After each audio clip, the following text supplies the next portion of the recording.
안녕하세요. 여러분 그 사례를 통해서 다양한 사례를 통해서 나라면 어떻게 할까 하고 한번 생각을 해보고 그리고 또 저하고 같이 그런 어떤 문제 해결책들을 같이 한번 좀 얘기를 해보면서 좀 도움이 좀 많이 됩니까? 예.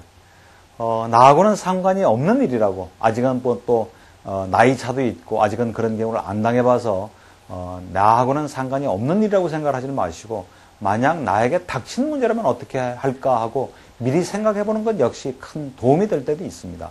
그리고 이제 이런 사례를 가족들하고 부부끼리 한번 또 얘기를 나눠보면 좋은 대화 소재가 되기도 하고요.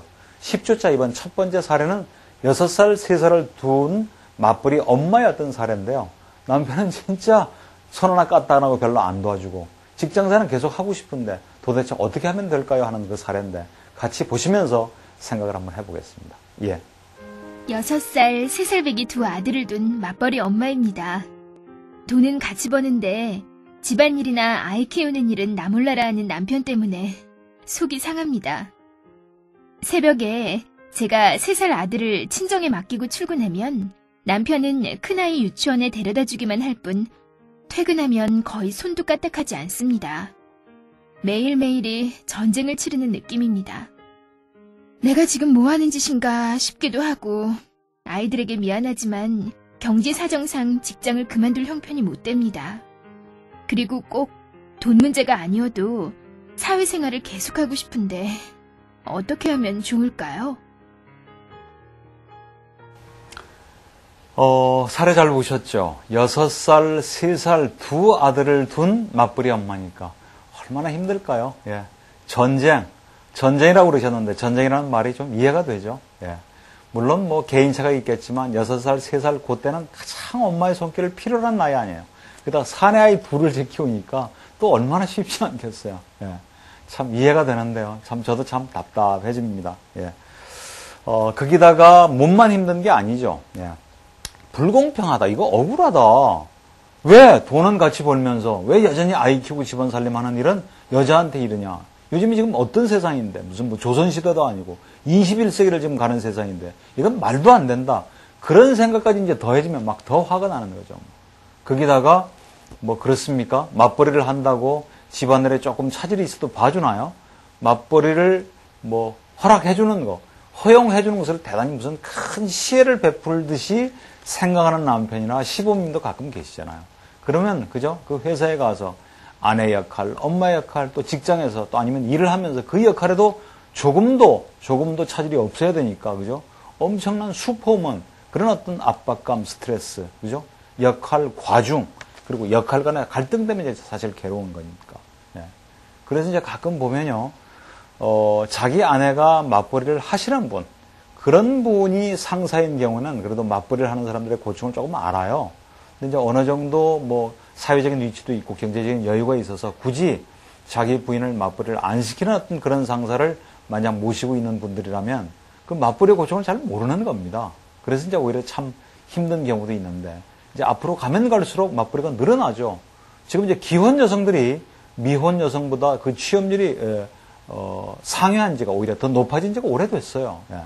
이제는 단순히 뭐 자기 실현을 위해서 자기 실현을 위해서 그리고 자아를 찾기 위해서 그런 고상한 이유만으로 맞벌이를 하는 게 아닙니다. 가장 현실적으로는 일단 경제적인 여유를 찾기 위해서 혼자 벌어서는 못 사니까 이제 씀씀이는 커지고 거기다가 뭐 사실 교육 배우고 의식이 있는 그죠? 자기의 능력을 가정에서만 가두고 사장시키는 것도 사실 썩 바람직한 건 아니겠죠. 그리고 이제 점점 여성의 인력을 많이 요구를 해요. 예. 그리고 취업 기회도 이제 늘어나고 그래서 이제 점점 더 여성들이 취업할 기회는 이제 늘어나니까 맞벌이는 앞으로 상당히 큰 문제가 될 겁니다. 자, 요 대목에서 이제 우리가 뭘 좀 봐야 되냐면 그러면 왜 남자들은 이렇게 맞벌이를 하면서도 자기 아내의 일을 안 도와주느냐? 뭐 예를 들면 또 왜 못 도와줄까? 예. 반드시 남편은 아주 나쁜 사람이고, 예. 우리 남편은 아주 그냥 인정머리도 없고 이기적이고 그래서가 아니라, 예. 오해하지 마시길 바랍니다. 제가 남자라서가 아니라요. 예. 제가 박사 논문을 이 부분을 썼기 때문에 제가 누구보다도 그 고충을 잘 아는데 오히려 이 문제를 풀기 위해서라도 왜 한국 남자들은 안 도와줄까? 왜 못 도와주는 건가? 그 이유를 알게 되면 오히려 이 문제를 풀기가 쉽다는 얘기죠. 자, 첫 번째 이유가 뭐냐? 집안 살림하고 뭐 애 키우고 뭐 남자들이 그런 얘기하죠. 그딴 일, 그런 일은 여자나 하는 일이다. 남자가 하는 일 아니다. 남자는 밖에 나가서 돈 벌고 그런 일 하는 거지 뭐. 예.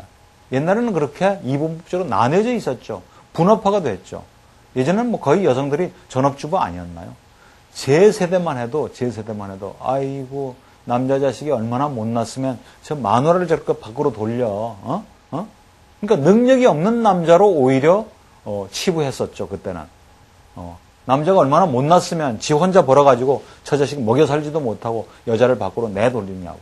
근데 요즘은 의식이 많이 달라졌잖아요.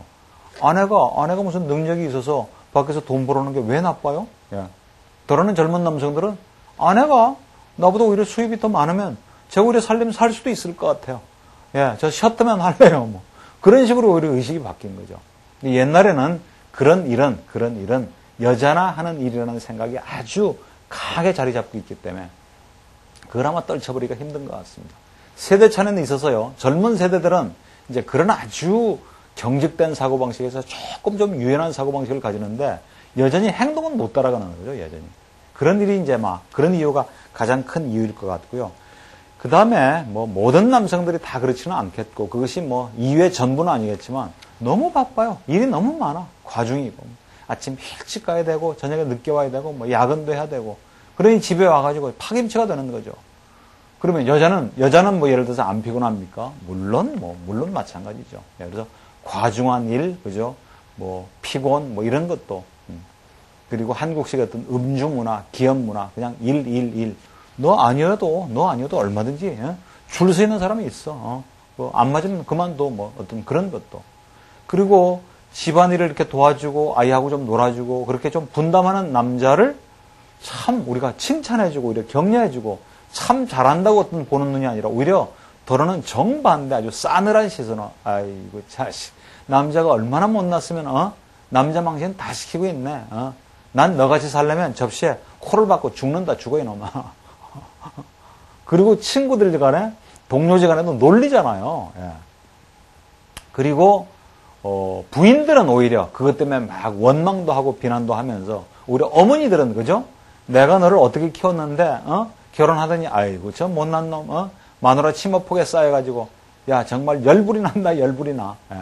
그리고 누나들도 그러죠. 아이고 못난 녀석 지 마누라한테 아유. 근데 정작 자기 남편은 도와주기를 바라잖아요. 그런 좀 이중적인 잣대가 좀 있는 부분도 있죠. 거기다가 뭐 또 한 가지 이유는 못 보고 자란 거예요. 못 보고. 아버지가 그렇게 어머님을 도와서 같이 일을 분담하고 도와주는 것을 못 보고 자랐기 때문에 너무나 당연한 거라고 생각하는 거죠. 그러니까 안 해봤으니까 또 소질이 없어요. 여성분들은 결혼해서 아니면 결혼 전이라도 10수년, 20년 동안 계속 해오니까 그 일에 대한 전문가인데 남자들은 안 해봤으니까 또 서투니까 또 안 하게 되고 서투니까 기껏 도와줘봐야 아내한테 또 좋은 소리를 못 듣네요. 예. 여보 도와줘서 고마워요. 서툴지만 다음엔 좀 잘했으면 좋겠어. 이렇게 고분고분 안 나오는 게 아이고 이걸 설거지라고 했어요. 설거지? 이 봐요 이거 기름때하고 이 고춧가루하고 당신 회사에서 부장 맞아요? 부장? 아이고 내가 알러니 죽지. 저리 가요 저리 가 뭐 만약 이런 식으로 하게 되면 진짜 마음 먹고 결혼과 가족 수업 한번 듣고 진짜 아내가 힘드니까 내가 열심히 도와줘야지 하고 모처럼 마음 먹고 도와줬는데 그 도와준 결과가 좋은 소리를 못 듣고 그런 핀잔이나 오히려 비난을 들으면 오히려 남편 마음이 싹 달아나 버리는 거죠. 내가 다시는 도와주나 봐라. 예. 그래서 결과가 좋지 않았을 때 뭐 등등 이유가 있을 겁니다. 그래서 그럼 어떻게 할 건가? 예. 기분 좋게 요청하셔야죠. 어떻게 기분 좋게 요청해요? 막 내가 피곤하고 막 나한테만 그러고 막 이기적인 거 그리고 자기는 들어와가지고 막 들어누워가지고 막 텔레비나 보고 맥주나 마시고 신문 가져와라 뭐 잿더리 가져와라 뭐 그렇게 시키면 어떻게 기분 좋게 요청이 돼요? 예. 기분 좋게 요청이 안 되죠. 저라도 화가 나죠. 막 신경질이 나고 짜증이 나고 막 여름에 막 더울 때는 막 그냥 불쾌지수도 올라가고. 근데 어떻게 하겠어요? 계속 그렇게 지지고 볶고 그런 식으로 안 사시려면 뭔가 악순환의 고리를 끊어야 되지 않겠습니까? 전환점을 하나 만들어야죠. 그리고서는 기분 좋게 내가 극도로 화가 났을 때, 흥분했을 때, 짜증나고 신경질 났을 때는 잠시 말문을 멈추고 좀 쉬었다가 그래서 극도로 흥분된 감정이 쭉 차분히 내려가서 안정을 찾으셨을 때 얘기하는 게 오히려 좋습니다. 그래서 기분 좋게 좀 요청을 해서 더 하고 싶도록 만드는 거예요. 아이고, 교수님 한가한 소리 하지 마세요. 기분 좋게 요청을 해서 스스로 알아서 할 남편 같으면 제가 왜 이러겠어요. 그럼 어떻게 하겠어요? 그럼 그런 방법이 안 되고 힘드니까 그냥 이러고 살아요. 그냥 그렇게 사세요. 그냥 지지고 볶고. 제가 너무 심한가요? 잘 안 된다면서요. 힘들다면서요. 우리 남편은 그게 안 되니까 아예 기대조차 못 한다면서요. 그냥 그렇게 지지고 볶고 사는 수밖에 없는 거죠. 그렇게 안 살기 위해서는 이런 수업을 통해서 사례를 보시면서 우리 부부, 우리 남편, 우리 가족의 경우는 그럼 내가 어떤 식으로 접근을 해야 될 건가를 한번 고민해 보자는 겁니다. 제가 드리는 말씀이 유일한 정답, 최고의 정답 그런 건 아니고요. 제 얘기를 참고하셔서 우리 둘만의 문제, 우리 부부의 문제, 우리 가족의 문제는 그럼 어떤 식으로 풀 건가? 그 해답을 찾아가는 과정이니까요. 제 얘기는 참고로 들어주시길 바랍니다. 구체적으로 요구하셔야 돼요. 구체적으로.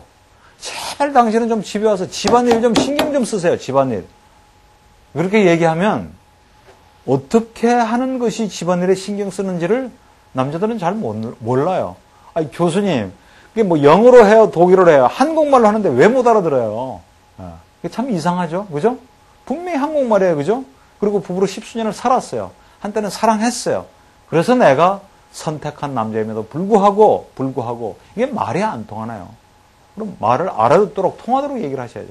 집안일에 좀 신경 좀 써요. 이렇게 얘기하지 말고 내가 생각하는 집안일에 신경 쓴다는 거는 예를 들면 여보 내가 저녁 하는 동안에 우리 지훈이 좀 같이 좀 놀아줘요. 한 30분 정도 좀 놀아주고 책이라도 좀 읽어주고 그랬으면 좋겠어요. 그럼 좀 쉽죠? 집안일에 좀 신경 좀 쓰세요 하는 것보다 예를 들면 여보 당신 퇴근할 때 출근할 때 그 쓰레기만 좀 버려줬으면 좋겠어요. 뭐요. 다른 거나 다 안 바래요. 당신 봤던 신문, 당신 먹었던 우유컵 제 자리에만 퇴근하고 들어와서 옷 제 자리에만 그냥 걸어두는 게 그게 나 도와주는 일이에요. 당신 막 와서 설거지 한다고 뭐 음식 만든다고 그런 거 안 해도 돼요. 이렇게 아주 구체적으로 요구를 해야 남편이 알아듣는다는 얘기입니다. 아시겠습니까? 그리고 어떤 때는 가르쳐줘야 돼요. 나는 10수년, 20몇 년, 뭐 10년 가까이 해왔던 일이기 때문에 나한테는 너무나 익숙한 일이지만 남편은 서툴거든요. 제 경험담 하나 얘기할까요? 언젠가 제 차가 집사람이 여보 내가 오늘 저녁에 조금 좀 늦는데 집에 먼저 들어가면 떡국 끓일 테니까 떡국 물에 이렇게 좀 불렸으면 좋겠어요. 저는 아무 생각 없었어요. 딱딱한 떡국, 그죠? 예. 떡을, 그냥 맹물이 아니라 좀 뜨거운 물, 따뜻한 물에 이렇게 좀 불려놓으면 훨씬 좀 빨리 될 것 같아서 제 딴에는 잘한다고 일부러 물을 끓여가지고 끓는 물에 떡을 넣어놨네요. 그랬더니 집에 와서 집사람이 난리가 난 거예요. 여보, 도대체 이게 뭐야, 이게? 떡국 한다고 그랬으면 그냥 맹물에, 이 뜨거운 물에 해놓으니까 이게 완전히 떡이 풀어져가지고 완전히 죽이 돼버렸잖아요, 죽이. 그래서 제가 막 웃었던 적이 있죠. 아니, 어떻게 나이가 50이나 넘은 사람이, 떡국 물에 불린다고 뜨거운 물에 불려. 이게 말도 안 된다고 생각할지는 모르지만, 저 같은 남편도 있는 겁니다, 저 같은. 모르는 거죠. 안 해봤으니까. 누가 가르쳐주는 사람이 없었으니까. 배워본 적이 있어요. 예. 뭐 제가 제 행동을 합리하려고 그러는 게 아닙니다. 어떤 때는 오히려 가르쳐 주느니 그냥 내가 하고 말지. 저리 가. 그러고 싶지만 매번 그렇게 내가 하는 것이 짜증나고 억울해서 내가 너무너무 힘들면 좀 처음에는 좀 손이 가고 하더라도 좀 가르쳐 한번 줘보세요. 그러면 아주 드물게는 남편이 이거 재밌다. 음식 만들고 뭐 하고 하는 것은 남자가 하는 일이 아니라고 생각했는데 이거 은근히 재밌는데 야, 요런 즐거움도 있네? 그 맛을 오히려 발견하는 남편도 있을 거예요.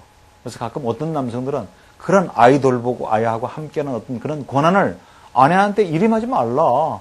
우리 권리이기도 하다. 의무이기도 하죠. 그래서 다시 찾자. 쟁취하자. 예. 아이고, 그런 권리 당신이나 찾으세요. 뭐 그런 남편이 있을지도 모르지만 진짜 그런 희열도 있어요. 그래서 어떤 때는 정말 서툰 남자들한테 그것을 가르쳐주는 어떤 노력도 교육적인 노력도 필요하다는 얘기를 제가 말씀드리는 겁니다.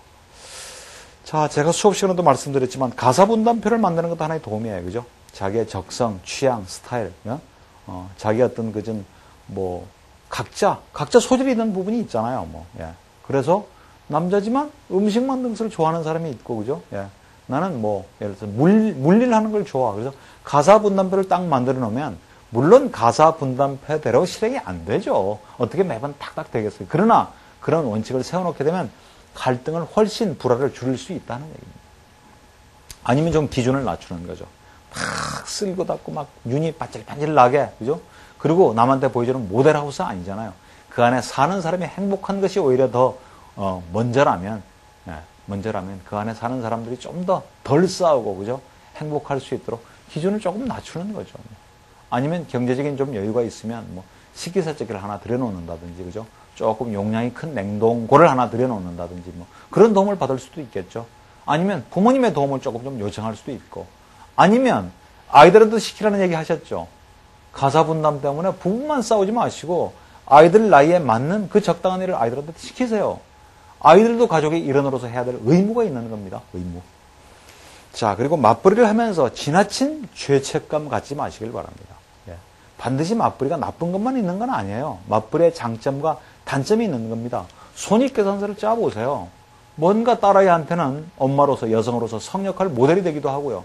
아이들한테 부모가 맞벌이를 하면 어쩔 수 없이 자기 스스로 할 수밖에 없잖아요. 그러니까 아주 자연스럽게 아이들이 독립심이 강해지죠. 예. 스스로 주도적인 어떤 생활, 삶을 꾸려갈 수 있는 능력도 배가 되는 거니까 반드시 맞벌이가 나쁜 것만은 아닙니다. 은근히 엄마하고 있기를, 엄마가 우리하고 더 많은 시간을, 아빠가 우리하고 더 많은 시간을 함께 해주기를 바라지만 뭔가 맞벌이를 하는 엄마를 자랑스러워하는 심리도 있는 거예요. 우리 엄마? 그죠? 그러는 다 갖춰 입고, 그죠? 또 엄마가 일하는 어떤 직장을, 아빠가 일하는 직장을 아이들한테 보여주는 것도 하나의 방법이에요. 맨날 어디 가서 엄마 아빠가 뭘 하는지, 뭘 해서 예를 들어서 돈을 버는지 잘 몰랐는데 실제 엄마 아빠가 일을 하는 그 현장에 가서 엄마 아빠가 얼마나 힘들게 일하는지를 보여주면 그것이 산교육이 될 수도 있겠죠. 그래서 지나친 죄책감 내려놓고 오히려 아이들 앞에서 좀 당당하실 필요가 있을 것 같아요. 뭐 한 가지 방법이 있다면 가끔 아내가 있을 때 남편이 도와주는 건 정말 보조적인 수단밖에 안 됩니다. 예. 지금 6살, 3살밖에 안 된다니까 뭐 일부러 그러실 필요는 없지만 가끔 남편과 합의할 수만 있다면 하루 정도, 온전히 만 하루 정도는 완전히 집안일하고 아이들 돌보는 일에서 벗어나서 온전히 하루 만에 휴가를 한번 좀 즐겨보세요. 그리고 아내의 도움 없이 온전히 만 하루 동안 뭐 합의만 가능하면 1박 2일도 좋고요. 남편 혼자 아이를 돌보는 기회를 한번 좀 만들어보세요. 이게 얼마나 힘든가. 아내가 있을 때 잠시 봐주고 내가 보조적인 역할을 하는 것은 괜찮은데 아내도 없고 누구한테 도움을 청할 수도 없는데 3살, 6살 애들이 막 뛰어다니고 어질러 놓고 막 빽빽 울고 그랬을 때 얼마나 정신이 없는지. 그걸 남편이 정말 절감할 수 있는 기회를 한번 맛볼 수 있다면 오히려 아내의 어떤 고통을 조금 더 이해하는 데 도움이 되겠죠. 자, 사례를 통해서 비슷한 문제에 계신 분들은 우리가 어떤 식으로 할 건가? 아직 맞벌이를 안 하시는 분들은 그죠? 과연 맞벌이를 할 건가? 맞벌이를 하고 계시는 분이 있다면 이 맞벌이를 언제까지 할 건가? 그리고 우리는 맞벌이를 통해서 얻는 게 뭐고 잃는 게 뭔가? 그리고 이제 달아보시고 계속 맞벌이를 하실 것인지 안 할 것인지를 한번 결정하는 계기를 만들어 보는 것도 의미 있는 일일 것 같습니다. 예, 두 번째 사례는 오랫동안 몸담았던 직장에서 자기는 별로 대접을 안 해주고 경력사원을 외부에서 채용을 해가지고 그 젊은 친구가 자기 상사로 들어온 겁니다. 예. 그러니 참 이게 뭐 기분 나쁘죠. 거기다가 아내는 그죠? 날 돈 버는 기계로 취급하는지 맨날 그죠? 원망만 하고 요즘 건강도 안 좋은데 에이 그냥 내려가서 농사나 지어버릴까 그런 생각 때문에 고민하는 어떤 그런 남자분들의 사연인데요. 자, 같이 한번 좀 보시겠습니다. 요즘은 회사를 때려치우고 싶은 심정입니다. 20년을 넘게 몸바쳐 일해온 회사에서 대접은 못 받고 경력사원으로 채용한 젊은 녀석이 상사로 보이면서 비참하기만 합니다. 대학교 2학년 딸아이와 고3인 아들의 등록금과 학원비도 만만치 않은데 쪼들리는 살림에 남편만 원망하는 아내도 이제 밉기만 합니다. 평생 남편이 벌어다주는 돈으로 잘 살았건만 자기는 돈 한 푼 벌지도 않으면서 날 돈 버는 기계로만 취급하는 것 같아 화가 납니다. 요즘 건강도 안 좋은데 시골에 가서 농사나 짓거나 장사라도 해볼까 합니다. 어떻게 해야 할지요? 자, 사례 잘 보셨습니까? 예, 상담을 의뢰해 오신 이 남성분이 49세라니까요. 뭐 확실하게 지금 중년기죠, 중년기. 여러 가지 이제 어려움이 있는데 이게 발달 단계로 보면 중년기에 겪는 여러 가지 심리적인 어떤 위기하고도 좀 연관이 있을 것 같아요. 중년이 되면 신체적으로도 변화를 겪습니다. 그죠? 생리적으로, 심리적으로. 일단 눈이 침침하고 이제 막 돋보기도 써야 되고, 그죠? 예. 그리고 예전 같지를 않죠. 술도 예전 같지를 않고, 하루 한 번 밤새워 보면 또 예전 같지를 않고, 이제. 그러니까, 내가 이제 늙는구나. 거기다가 전혀 모르는 낯선 외부 사람들이, 그죠? 경력선으로 입사를 해가지고, 나보다 나이도 어린 사람이 상사로 가게 되면, 한국적인 정서는 참 불편하죠. 거기다가 언제 또 내가, 이 직장에서 밀려날지도 모른다는 어떤 불안감. 정년 요즘 못 채우고 구조조정 당하거나 그만두는 직원들이 상당히 많이 늘었지 않습니까? 우리나라가 사실은 정년이 좀 짧거든요, 외국에 비해서. 근데 그 정년마저도 못 채우고 내가 뭔가 밀려나지도 않을 거라는 그런 어떤 불안, 긴장감이 더해져서 훨씬 더 고통스러운 거죠. 예. 아마 그런 발달 단계상에. 그리고, 농사나 그냥 한번 지어볼까? 장사나 한번 해볼까? 근데 이거 참 제고하셔야 됩니다. 농사나 한번 해볼까? 농사 짓는 사람을 모욕하는 일일지도 모르죠. 예. 장사는 아무나 합니까? 어떤 사람은 음식점이나 한번 해볼까? 음식점 아무나 하는 거 아닙니다. 제 주변에도 농사나 한번 지어볼까? 참 괜찮죠? 아주 전원생활 무가적이고, 그죠? 좋은 공기도 마시고, 막 부대끼고 경쟁적으로 막 치열하게 살아왔던 거, 좀 더 인간답게 살 수 있는 그런 아주 평화로운 장면만 상상하시는데 들어가 보면 그 또한 농사 짓는 것 또한 또 하나의 전쟁이라는 거, 그죠? 예. 그 터전에서 오랫동안 살아온 사람들에게 어떤 텃세, 적응하는 것도 만만치 않고요. 내 의지대로 내가 열심히 노력한 만큼, 땀을 흘린 만큼 수확을 한다는 뭐 그 말만 믿고 하다 보면 어떤 변수, 날씨, 기후에 따라서 뭐 폭삭 농사가 안 되는 것이 절대 아무나 하는 게 아닙니다. 오히려 그래서 아무 생각 없이 준비 안 하고 농촌으로 내려갔다가 완전히 다시 실패를 안고 다시 돌아오는 그런 사람을 제가 많이 봤거든요. 예. 그리고 이제는 이제 50을 바라보는 나이고 60을 이제 바라보는 나이인데 이제까지 해왔던 어떤 경험, 연륜, 노하우, 지식을 가지고 어떤 일에 도전하는 것이 전혀 이제까지 해보지 않았던 새로운 일에 뛰어드는 것보다 리스크가 좀 낮죠. 물론 모든 것이 리스크가 있는 일은 해서는 안 된다는 게 아니라 이제는 선택을 할 때 상대적으로 그런 리스크가 좀 적은 일, 이제까지 해왔던 자기의 경험의 연륜을 좀 더 발전시켜서, 그죠? 활용할 수 있는 그런 쪽을 선택하는 것이 오히려 지혜로운 방법일 겁니다. 그리고 이제 더더욱 이제 결혼을 했잖아요. 결혼을 했고 부인이 있으니까, 아내가 있으니까 내가 회사를 그만둘 것이냐 말 것이냐. 물론 최종적인 결정, 내가 회사를 그만둘 것이냐 말 것이냐를 최종적으로 결정짓는 그 권한은 누가 가지는 것이 옳은가? 이렇게 물어보면 누가 옳다고 생각하세요? 자, 내가 직장을 그만둘 것인가 말 것이냐? 누가 결정할 것이냐? 내가 가는 것이 옳다. 아니면 그 아내하고 상의를 해야 된다. 예. 아니면 우리는 부모님한테 물어봐야 된다. 그죠? 예. 뭐 여러 가지 생각, 상황에 따라서 의견이 있을 수도 있겠지만 최소한 뭐 궁극적으로 굳이 따진다면 본인이 결정권을 갖는 게 옳겠죠. 그러나 내 결정에 의해서 따라서 내 아내가 영향받잖아요. 자녀들도 영향받을 수가 있죠. 아버지가 직장을 그만두면, 그죠? 경제력이 아무래도 좀 축소가 될 테니까 영향받는다면 최소한 마지막 결정은 내가 한다고 하더라도 상의하는 형식을 좀 취할 필요는 있지 않을까요? 네, 그래서 그거는 일방적으로 나 혼자 결정할 일이 아니라 부부가 상의를 하되 남편 주도형으로, 그죠? 의사결정권을 갖는 것이 옳다. 이렇게 합의를 했으면 좋겠죠. 그래서 끝까지 예를 들어서 아내가 반대한다. 도대체 당신 회사 그만두고 뭐 할 거예요? 당신 농사 해봤어요? 아이고, 뭐 장사 뭐 아무나 하나? 예? 장사. 무슨 장사를 할 거예요, 당신?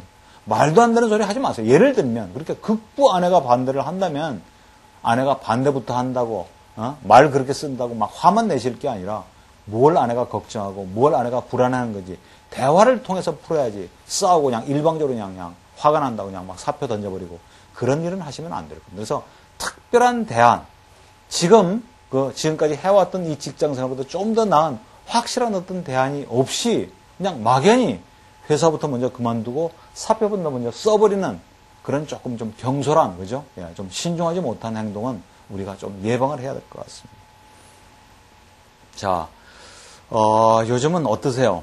옛날에 보면요, 참, 막, 고도 성장할 때, 뭐 그런 때는 회사 입사하면 회사가 자동적으로 컸죠. 매출 막 올라가고, 매출에 대비해서 또 이익도 늘어나고, 뭐, 처음에는 평사원으로 입사를 해가지고, 대리로 진급하고, 그죠? 그리고 과장으로 승진하고, 또 차장, 뭐, 부장, 이렇게 달았었잖아요.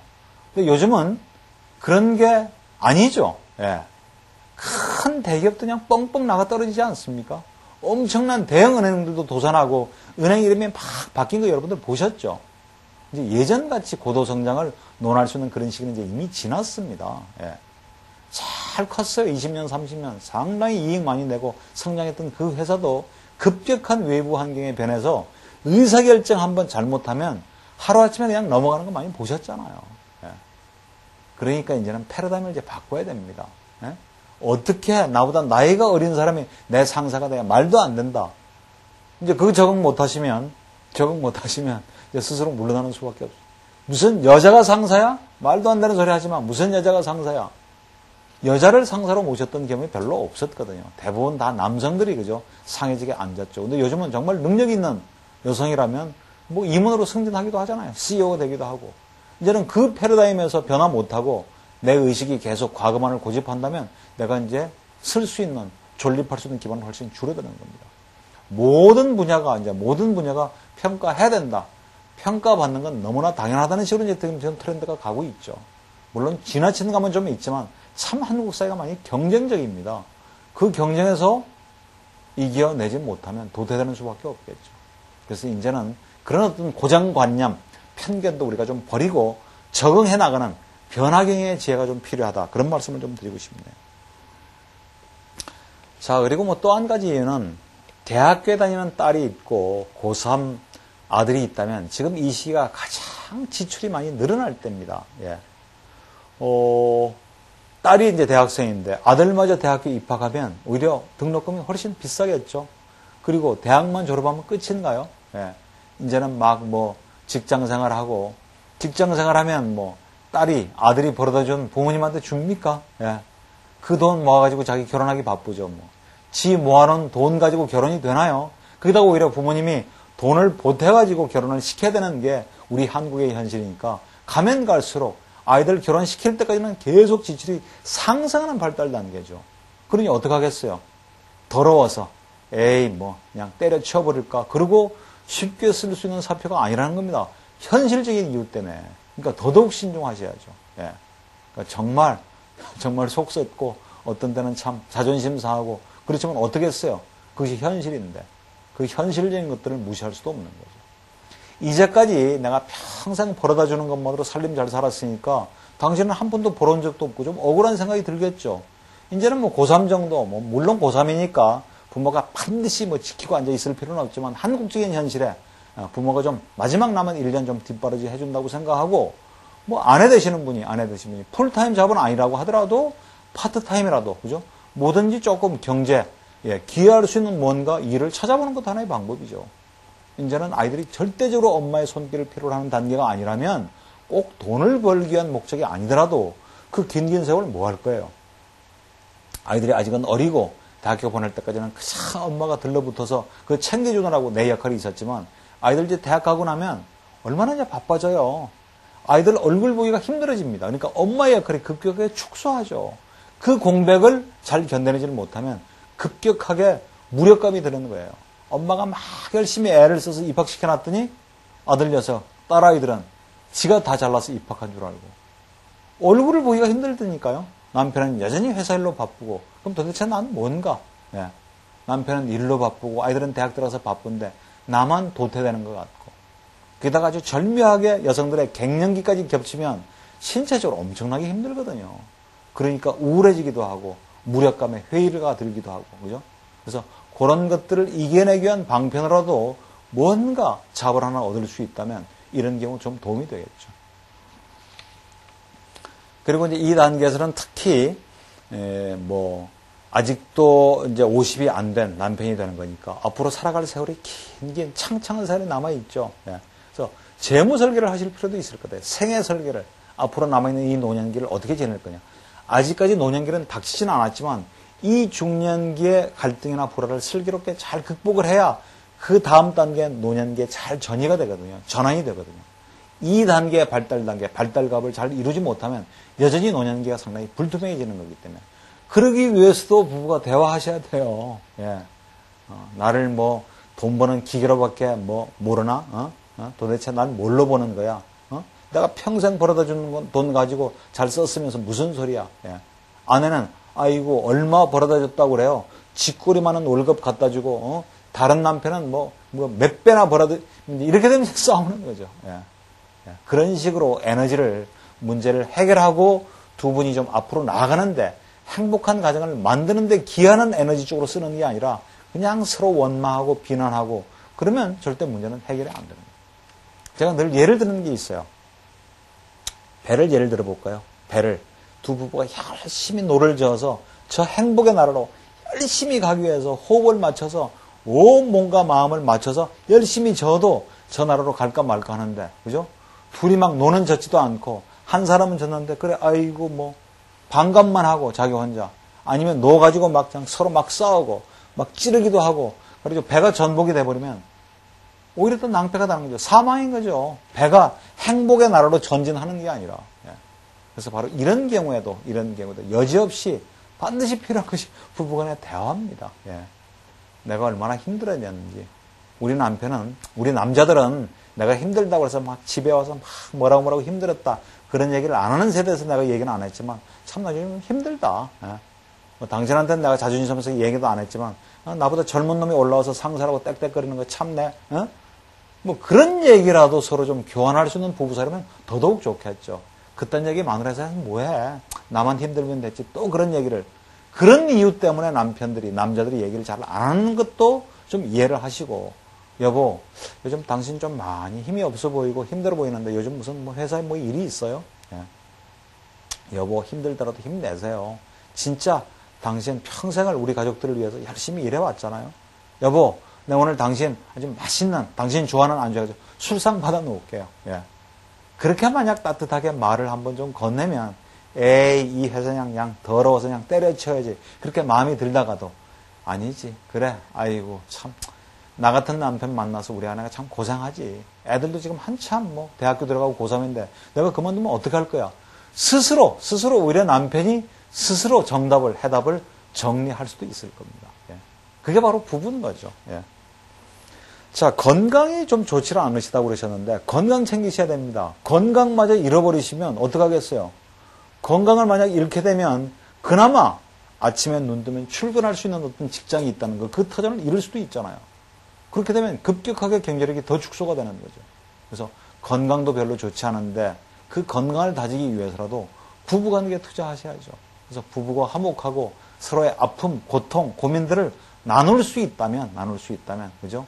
조금씩 문제가 됐던 건강도 다시 한번 좀 찾으시고, 조금 좀 힘들지만, 최소한 집에 와서만큼은 회사에서 속 썩었던 거, 자존심 상했던 거, 잊고, 웃을 수 있다면, 그죠? 다시 내일 아침에 팽팽하게, 다시 재충전해가지고 회사에 가서 자기 일에 전념할 수 있는, 몰두할 수 있는 근거, 바탕을 만들 수 있지 않을까요? 자, 뭐 사례 보시면서 비슷비슷한 사례로 아마 고민하시는 분들 있을 겁니다. 예. 이 사례를 통해서 나라면, 그죠? 나는 또 우리 부부 문제는, 우리 가족 문제는 어떻게 풀 건가? 좀 중지를 좀 한번 좀 모아보시길 바랍니다.